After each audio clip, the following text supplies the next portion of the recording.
so kind to me. Oh, the overwhelming, never-ending, reckless love of God. Oh, it chases me down, fights till I'm found, leaves a 99. I couldn't earn it, I don't deserve it, still you give yourself away. Oh, the overwhelming, never-ending, reckless love of God.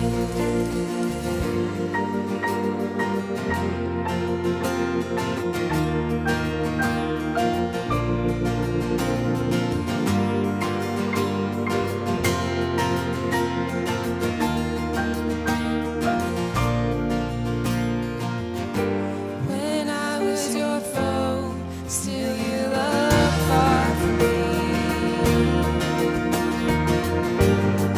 You have been so, so good to me. When I felt no worth, you paid it all for me. You have been so, so kind to me. Oh, the overwhelming, never-ending, reckless love of God. Oh, it chases me down, fights till I'm found, leaves a 99. I couldn't earn it, I don't deserve it, still you give yourself away. Oh, the overwhelming, never-ending, reckless love of God.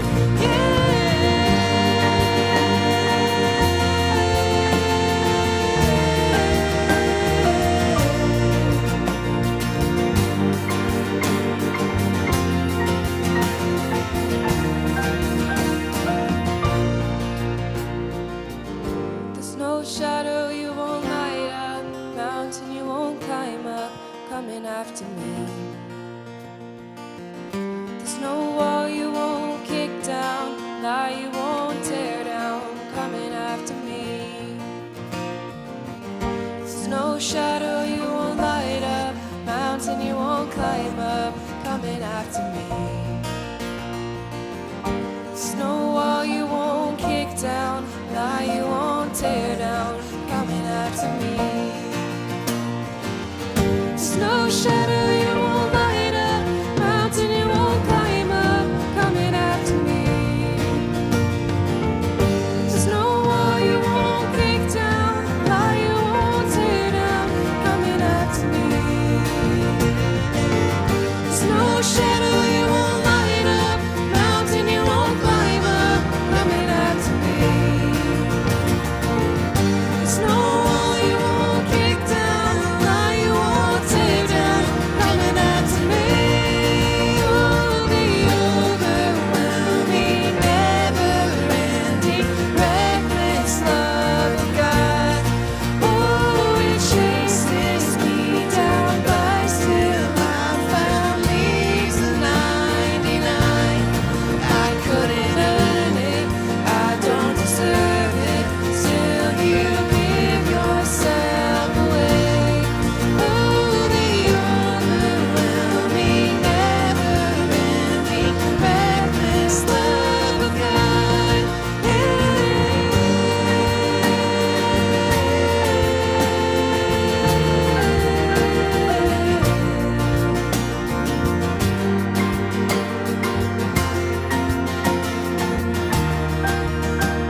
It's like sweet, sweet honey on my lips. It's like the sound of a symphony to my ears. Yeah. Oh, it's like holy water on my skin.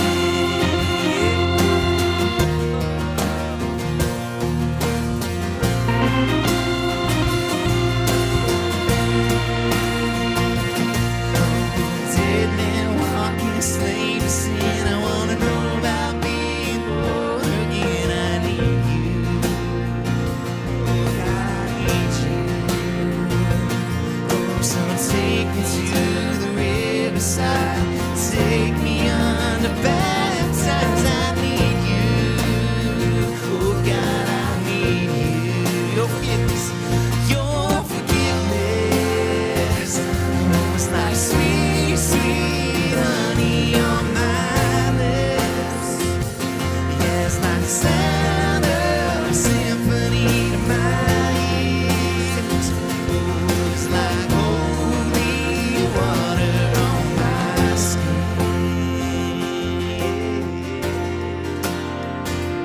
On my skin.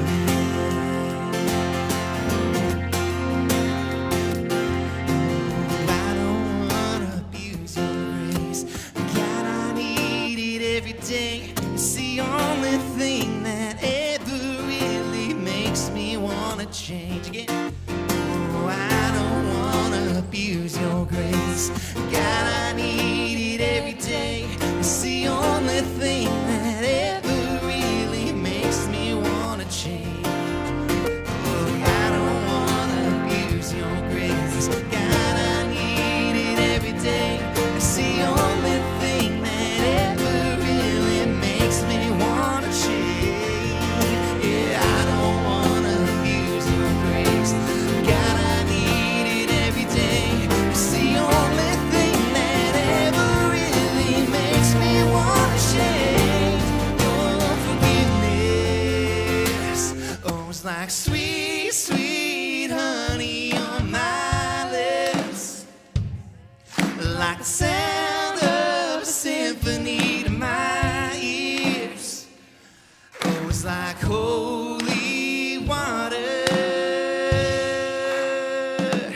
Your forgiveness is like sweet, sweet honey on my lips.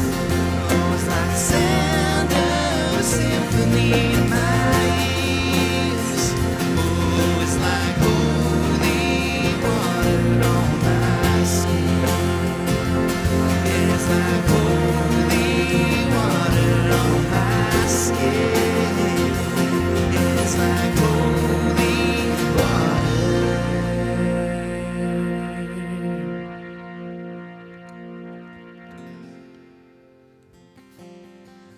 Come set your rule and reign in our hearts again.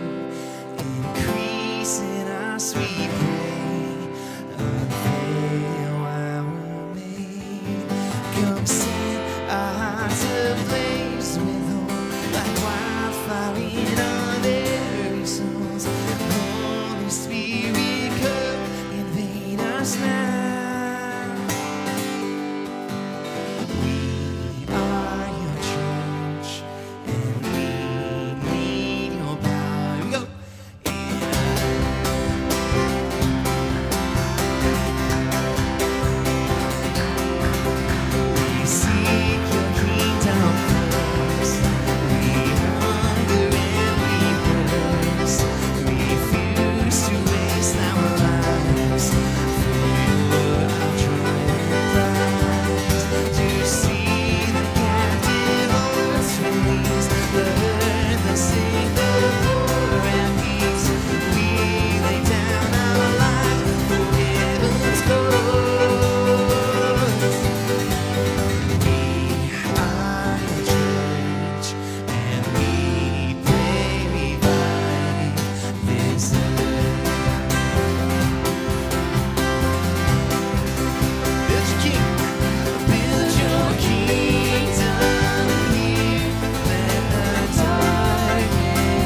Show your mighty hand, heal our streets and land. Set your church on fire in this nation.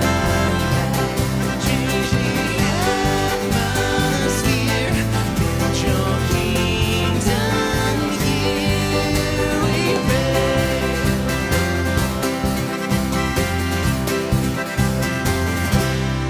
Praise God, thank you. Let's take a seat as we watch our announcements.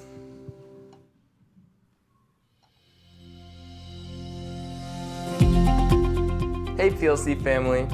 Many of you have heard about the Alpha course, and some of you probably even came to faith here at PLC because of Alpha. Maria Oliveira, our ministry intern, is here to tell you about what's next for Alpha at PLC. Thank you, Noah. Alpha is designed to help you and others explore the foundational tenets of the Christian faith. It's set in a relaxed atmosphere centered around a shared meal and stimulating conversations. Alpha is a great way to connect in the life of the church, make new friends, and explore challenging topics in our Christian journey. It's also the perfect place to invite and bring others from outside of the church to join you in exploring these topics. Our next Alpha course is set to begin in January 2023. We will be meeting in host homes, which is a perfect environment to get to know Jesus and one another better. We will begin each evening with dinner, watch a video together on a set topic, and then engage in conversations about it. Some of the topics include: why did Jesus had to die? How can we be sure of faith? Why and how should I pray? Does God heal today? And many other topics as well. Whether you are new to the faith or have been a Christian for most of our life, we all have questions and face challenges as the seasons of life change. Plan now to join Alpha and explore thoughtful topics with others in a very laid-back, safe, and non-judgment environment. I started coming to PLC in 2018 after moving here from the East Coast. Even though I did not know anyone, I became part of this love and caring community through the Alpha course. And now I consider PLC my family. I hope you will consider giving Alpha a try. If you'd like to know more about Alpha, feel free to find me to chat or send me an email or a text. You can also check tomorrow's news for more information and to sign up as a participant or a host. Thanks, Maria. I'm so excited to see how God will work through the upcoming Alpha course. Well, that's all for this week. Until next time, I'm Noah, and this is Connection Point. Now, let's continue connecting to Jesus and to one another.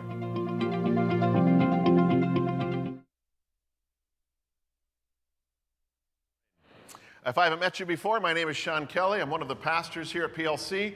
Recently, I say recently, it's been months and months now, I have been helping and guiding us almost like on I call it like a spiritual or a biblical tour. I've been your tour guide through the book of Acts. We've been making our way verse by verse through the book of Acts. And so some of you, I know it's your first time being a part of this series. Some of you are watching online for the first time. It doesn't matter if this is your 10th, 15th, 100th or first message. I think the Lord is going to say something to all of us uniquely today, even though we're in the middle of this series. Before I begin this morning, I'm just going to encourage us, whether you want to stand up or not, whether you want to just turn in your pews, why don't we just take a moment? Let's just say hello to the people around us. We don't do this as often as we used to do it before the COVID era, but why don't you just say hello to the people right around you?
Okay. Now, if you're still standing, stay standing. Just stay standing for a minute. I want you to do something, especially everybody in this section right here. I want you to turn around. I want you to look at that camera if you can and just wave. Just wave your hands up high. There is somebody watching today. I got a text this morning, somebody watching from their hospital bed this morning. We've been praying for somebody who's in recovery. She knows who she is, so everybody wave and say hi. Amazing surgery went well this week, and she is recovering great. I think she might even come home today, so we all say and send our love. So very good. In 2018, I had an amazing experience. I got to take a sabbatical. A sabbatical is a Latin word. It just means rest or extended time away. Jesus often spoke about the importance, and he practiced the importance of resting from normal rhythms.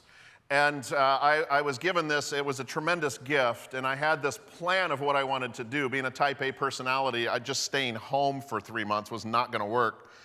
And so I did some extended study that I wouldn't otherwise be able to do. I got to do some reading, and I got to travel to many different places. A couple of the places that I went to overseas, one was to Israel, where I got to study for 15 days, and we called it the Footsteps of Jesus tour, where we got to study in the places of Israel and the Holy Land, studying through the Gospels.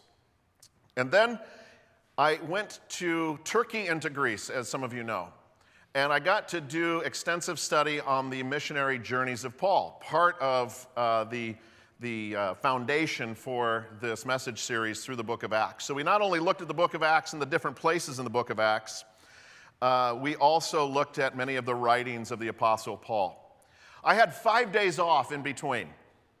And so what I did in those 5 days is I went and stayed in Istanbul, Turkey. It was one of those places that I'd always wanted to travel to. It's Istanbul, not Constantinople. If you are familiar with that song from the 80s, that really helped me with my history lesson. And I had a number of things that I wanted to do and wanted to see, but when I travel by myself, I always have a little bit of a game that I like to play, and I always take a day where I have no plan, I have no itinerary, I have no agenda, and I call it a walkabout. So I got up that morning, and like I did at this beautiful boutique hotel that I stayed literally in the heart of the old city of Istanbul with this amazing family who owned this little boutique hotel. I would have breakfast down there, and in their broken English and through Google Translate on my phone, able to communicate with this family, beautiful family. And she asked what I was going to do that day. It was my last full day in Istanbul before my tour of Turkey and Greece was going to begin for the next 15 days. And I told her about this principle of I'm just going to start walking and I'm just going to see where I go. So she said, there's too much to see in my beautiful city.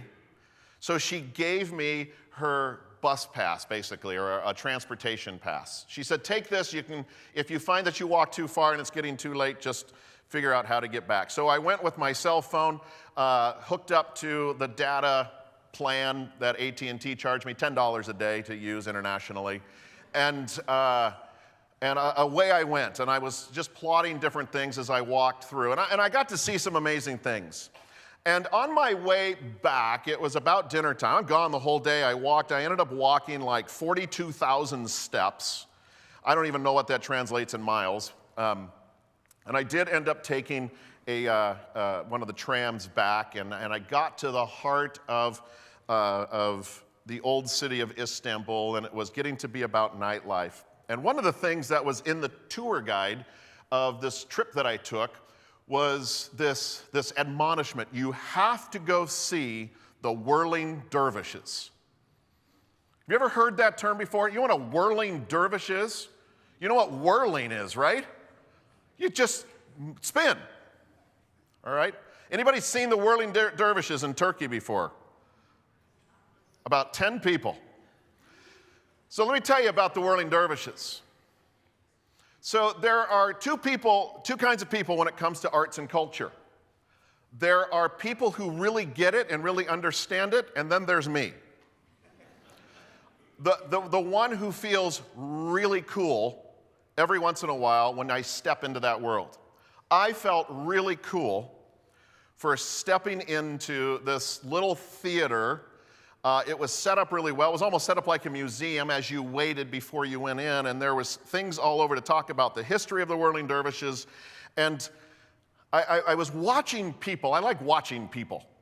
And I was watching people, and they were having, some of them were having a very mystical experience. Some people were crying before they even stepped foot into the theater as they were reading about the history.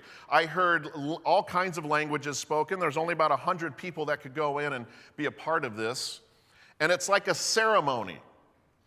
And I stepped in, and I had a ticket, and my ticket was in this little theater, but it was kind of a theater in a half moon. There were seats, chairs that were kind of in this half moon shape, and then there were stools behind the seat, and then you had to walk in order. And you had to walk in order because there just wasn't much room. It was about half the size of this sanctuary space. And I had ticket number 1. So I got to go in first. I thought I was really cool. So I walk in first, and they put me on a stool. So this was my seat for the Whirling Dervishes, and it became apparent very quickly that there was no escaping, because this thing was packed in so tight. I had, just chairs right around, and the whole thing went over there. There was one way in and one way out. It was like that exit over there. So my thought was, okay, how long is this going to be? I didn't really go to the bathroom. Are they going to serve food? I mean, popcorn at least. Let's face it. And but I was kind of aware of my surroundings, and I was looking at all of this, and then this cultural music started to play. It was very good, very interesting. I appreciate music, and this was no exception. And then the whirling dervishes came out, and they began whirling. And they whirled. First there was 1, then there was 2, then there was 3, and they spun, and they spun, and they spun to this music, and then they stopped. Then I started thinking, okay, that's pretty cool, because I'm a arts and culture cool guy. I feel cool because I'm sitting watching this. What's next? Well, then a 4th guy and a 5th guy came out, and you know what they did? They whirled.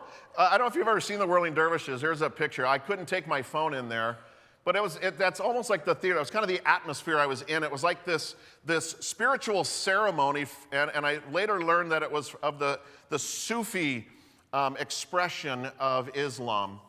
And there's like all of this stuff connected to like one hand that's open and facing up toward God, and one hand down that's facing toward earth, and then the connection, the spiritual connection between people who spin much more elegantly than I just did, and turn and spin and turn and spin. And there were so many people crying.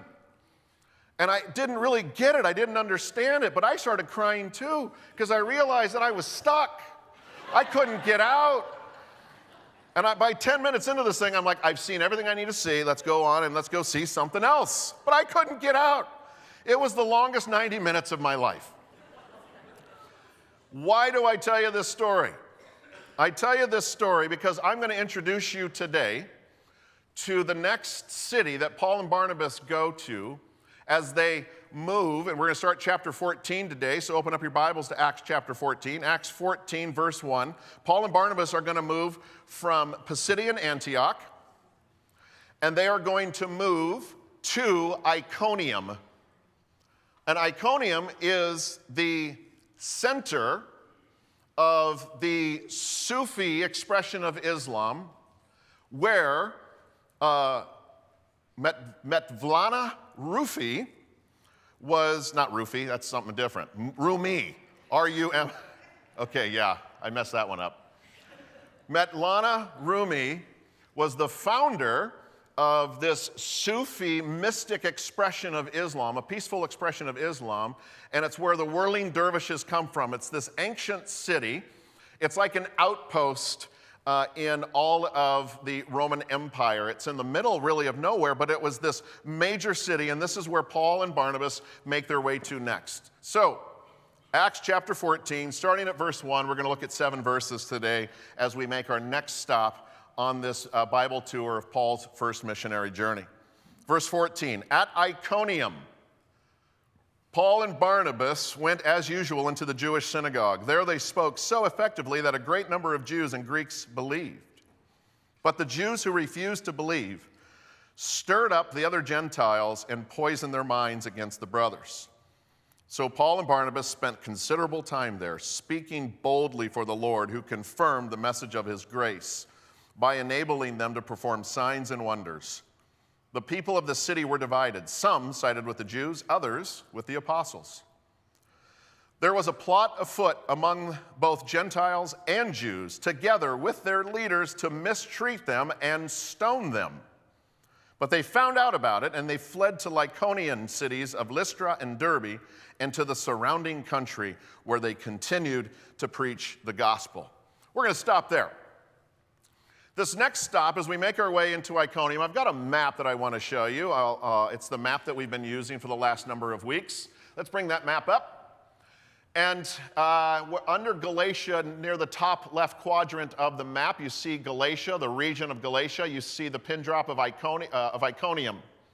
Pisidian Antioch is way up in the left corner. It's about 90 miles from where Paul and Barnabas made their way from Pisidian Antioch into Iconium. Iconium is present-day Konya.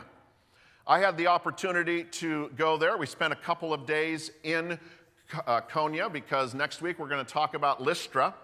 But in Konya, Iconium, we studied a lot about some other cultures.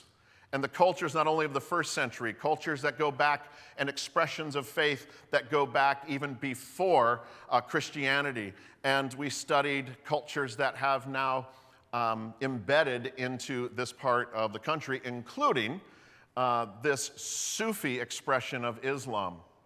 It's a very peaceful city. In fact, in Europe, if you ever traveled Europe, and much like, and Turkey is kind of on in the middle between the European continent and the Asian continent and the Middle Eastern area, and so you have this mix of European and Middle Eastern, and that's really an expression of Turkey. And in this city, to this day, there is no alcohol. So in Europe, you usually have a glass of wine with just about every meal, sometimes even at breakfast. But in Iconium, Konya, we didn't even have any wine. It's not to be found anywhere. I'm sure it's on the black market. We just didn't go there. And so, in fact, let me show you a picture of a view from our hotel. The building on the left is actually a museum today. It's the Mevlana Museum in honor of Rumi. Mevlana Rumi was the founder of this. He was an Islamic theologian, he was a philosopher, he was a poet, and it's now turned into a pilgrimage for many of the Muslim faith. So it's this major city, and then that was built in the 13th century. On the 16th century was built this mosque to the right in honor of him as well. And in the midst of this, we find Paul and Barnabas again. Let's just give you some context for today.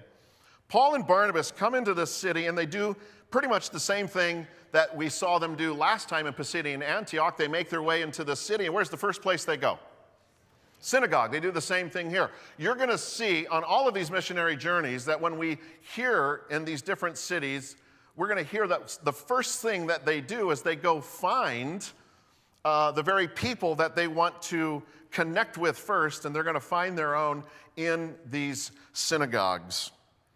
So this pattern continues even here as we make our way through this first missionary journey.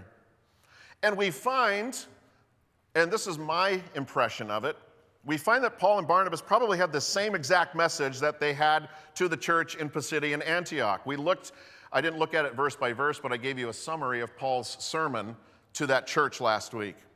And I talked about the 6 different things, the 6 different strategies that Paul used, the points that he used to help make the connection that Jesus is in fact Messiah and Lord, probably did the very same thing in this synagogue, and there were similar results in this synagogue. Some people believed it, and some people didn't. One of the things I said last week was that the gospel of Jesus Christ is good news for some people because Jesus fulfills the law. And those who are under condemnation of the law feel guilt and they feel shame. But Jesus being the good news that he is the fulfillment of that law. But I also said that Paul makes the point that if the gospel of Jesus is good news for some, it's what for others? Bad news for others. And the very same thing happens here in Iconium. And then we hear of this plot to kill both Barnabas and Saul. It's interesting because in this ancient city, even though today it's a city of peace, in the Roman Empire, there would not have been a lot of Roman rule in this area. When you go to different places in the world, take Jerusalem, for instance. Jerusalem is this major city, especially in not only the history of the world, but in the modern history of the first century. By modern, I'm talking in terms of when Jesus was walking the earth. That's one of the reasons why they put a governor from Rome in Jerusalem, and that governor was Pontius Pilate. Phew! If you didn't know the answer to that question, be sure to come with us to Good Friday service. Pontius Pilate is placed there by Rome to keep peace because of the lawlessness that was happening. Now, in Iconium, it is so far out of the way, it would be like in our history in America, like the old wild, wild west, where it was just really hard to keep the rule of law. So as Paul and Barnabas are making their way deeper and deeper into these more country areas that aren't quite controlled like other major cities, we're going to find a lot more lawlessness. That's why we're going to be hearing things like the people were so angry at this message and were so threatened by whatever it was that they were preaching that they plotted to stone them. And the only way that Paul and Barnabas could deal with it was to run away. We're going to see next week where they ran away too.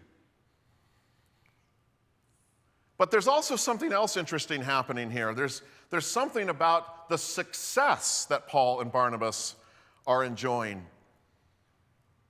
There was an impression that was made in Iconium, an impression that, like other areas that we're going to see them go to, where some people really connected to their message and they were called followers. In fact, I was doing some study on the word when it said some, they were divided and some followed the Jews and some followed the apostles. Well, the word study on apostles really expands more than just Paul and Barnabas or 12 or others that we might think of as apostles, but more of a generic term for anybody who connected and became believers and followers of the way of Christianity, of the message of Paul and Barnabas. And so these camps are being divided, and enough so that there's this revolt and this desire to stone Paul and Barnabas. Another interesting historical significance in Iconium comes from a character that met Paul when he was in Iconium. He was from Iconium. His name is Onesiphorus. And Onesiphorus we learn in 2 Timothy chapter 1, just a few verses when Paul is writing to Timothy, and he talks about Onesiphorus' household being blessed. And Onesiphorus had met Paul in Iconium because that's where he was from, but in the 2nd century, there was a book or a pamphlet written about Paul and how Onesiphorus spread the message of not only who Paul was, what Paul looked like. And so, have you ever heard or seen or read about what Paul, the Apostle Paul, looked like? There's tradition that says that he was small in stature. He was a little guy. Bald-headed, crooked nose, crooked legs, I'm not making this up, with eyebrows that connected. By American standards of good-looking men, where does that rank? Where does all of this rank? Not really high. In Ephesus, in the hillsides of Ephesus, above the ruins, if you've ever been to Ephesus, and I know some of you have, in some of the caves up in Ephesus, going back to as early as the 3rd century, there's a cave with a fresco on it, and it has a picture of the Apostle Paul and what he may have looked like based on these traditions. And there's really no reason why I tell you that, except it's just one of these fun little tidbits, because it comes from Onesiphorus' description of Paul, going back to this pamphlet in the 2nd century. I call it a pamphlet. We might call it a book or a publication. But there's something else that I want us to pay attention to Onesiphorus' description of Paul. Onesiphorus was the one who went to Rome looking all over for Paul. And Paul just felt so blessed that he was not ashamed of Paul, even though Paul was in chains. And he wants Timothy to bless him. But Onesiphorus, when he's talking about Paul, describes his demeanor, not just his looks. And his demeanor is described as friendly and full of life. Friendly and full of life. Now, I want to put this all in context, because there's not many verses that we're looking at today. There's not a lot about what we hear about their message, unlike what we heard about the message that they preached in Pisidian Antioch. I can't help but wonder that if you and I are in Paul's shoes or Barnabas' shoes, that when we feel a sense from God about how to act or what to do or what to say, and while there may be success in what we say and people come to faith, in the case of Paul and Barnabas, and they're starting these churches, and as history will tell, some amazing things happened at this stop on their tour. But how could these two not be discouraged somehow, some way? As we make our way through the book of Acts, we're going to see time and time again how Paul is going to come under persecution, how his life is going to be in danger just about everywhere he goes, how he is in prison time and time again, yet he has this boldness and he has this courage. And every once in a while we see where he is discouraged. But I want to pause here today, and I want us just to take a look and to ask this and think about it this way. How could Paul and Barnabas not be discouraged? They're in this lawless town in the wild, wild west, as we might think of it, and they're doing and proclaiming the grace of God. It's even here in this text today. Remember last week I said that Paul's #1 preaching theme was grace.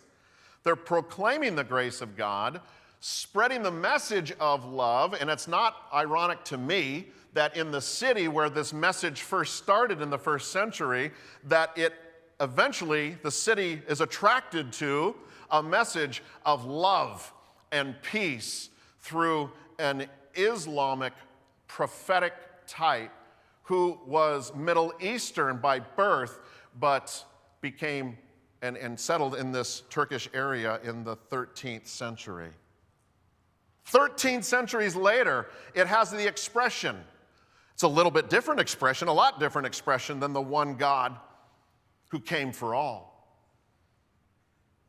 But in the midst of getting kicked out and their life in danger and going to be stoned, how could they not face discouragement? And this is what I want to close with today. This is what I want us to think about from this part of the tour with Paul and with Barnabas. And I want you to see yourself as I give you a few things to think about when it comes to how do we overcome, how do we persevere like Paul does, like Barnabas does in the midst of discouragement, disappointment, threats. I want you to think of yourself, and I want you to put yourself in one of 3 camps today. One of three camps. Camp number one. Are you ready? I won't make you raise your hands, don't worry. Camp number one. Some of you are going to put yourself in this camp. This camp is currently at this time in your life. There's really nothing that's discouraging to you. Sure, you might have some challenges. But what I'm about to share, you're going to see as good points to maybe jot down on a piece of paper, maybe take some notes on your cell phones, however you take your notes. And you're going to store them away for a rainy day that's to come when you're going to be battling discouragement. You might be in that camp today. Camp number two, you could care less about what I'm going to say, and you just wish that I would finish this message before first pitch at 11:47 today. You might be in that camp. I don't care what you say. And I'm being tongue-in-cheek, but some of you, you know who you are, you might be thinking that. Camp number three. Camp number three, this morning you are going to be hanging on every word because right now you are battling discouragement, disappointment, and somehow, some way you're on the edge of your seat waiting to hear some hope, some kind of encouragement to stay the course because right now it just feels so overwhelming. These are going to be words of life. So, camp one, good to know, jot down, take it down for later when I might need it. Camp two, get over it. Camp three, I need this today. Let's see what the Lord has to say.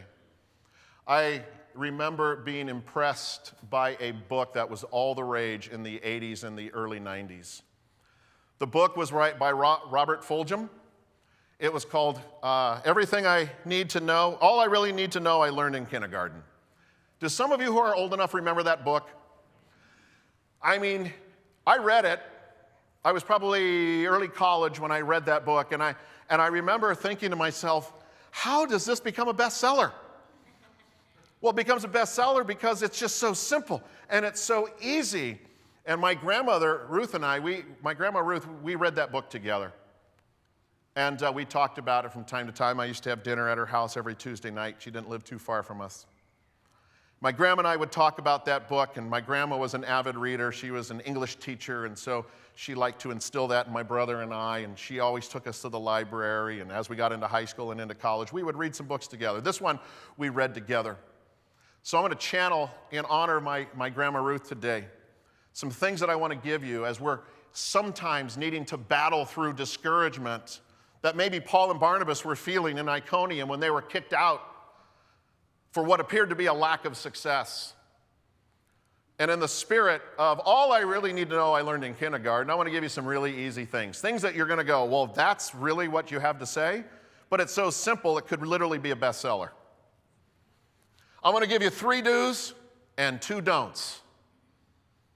3 do's and 2 don'ts when battling and persevering through discouragement. Are you ready for do number 1? Do count your blessings. Do count your blessings. I know about half of you almost fell over on your seat. That was so earth-shattering. Told you this is simple. But sometimes we need to remember, my grandma Ruth had an expression with me. She would always say, and it just seemed that it was just one of these idioms that she would just use no matter what the case, whether it was a very serious thing or if it was like when we were playing card games or something around her table, and I would beat her. And she would say, well, count your blessings, kid. How many of your grandmas or moms and dads would just use that? Count your blessings. Count your blessings. See, when we position ourselves in a spirit of gratitude, especially in times when we're discouraged, counting our blessings has a way of refocusing. Would it surprise you if I told you that one of the great Christian writers in history wrote something like, count your blessings in the midst of discouragement? Would that surprise you? Would it surprise you that it was the Apostle Paul who wrote something to this effect? He said it this way when he wrote to the church in Thessalonica, which is on the northern coast of the Adriatic Sea in Greece, off the Greek coast. This is going to be after this particular missionary journey, but it's going to be this lifetime of service to the Lord where it's discouragement and disappointment and danger and peril, time and again.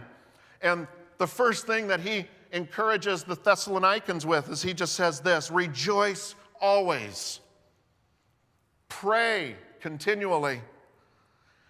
Give thanks in all circumstances, for this is God's will for you in Jesus Christ. This is a pretty good authority saying to us today, in the midst of the hardships of life, do what? Count your blessings. So count your blessings. Camp number 1, write it down, save it for later. Camp number 2, wake up. Camp number 3. Camp number 3. Start there. In the midst of the struggle, in the midst of the battle, ask yourself, what is it that I consider to be blessed in my life right now? Number 2, this is a don't. Do count your blessings, don't compare. Don't compare. There's something about the nature of how we are wired and how we are put together that we tend to look at what other people have or don't have, whether they be special talents or gifts, whether they be a particular spouse and what we might perceive as a happy marriage compared to mine or compared to yours. This comparison is kind of just the root of our human instinct. And have you ever noticed that much of what we are desperate over, things that cause us discouragement, comes from just our natural tendency to compare? Would you be surprised to learn that there is a great Christian theologian and author who wrote something like this? Would you be surprised? Yeah, you would? Would you be surprised to learn that it was the Apostle Paul who wrote this? He writes to the churches in this area of Galatia, the very people that we're dealing with and looking at right now, probably even this church in Iconium who would have read something like this, when Paul says that each of you needs to work out your own actions. Don't take pride in yourselves. Don't compare yourself to someone else. Count your blessings. But don't compare your situation with others. Others don't know what you are going through, and you don't know what others are going through. Count your blessings. Don't compare. The third do is this. Well, the third point, second do, excuse me. Do keep your chin up. Do keep your chin up. Every sports coach on planet Earth knows this expression. There's nothing like coaching a little leaguer.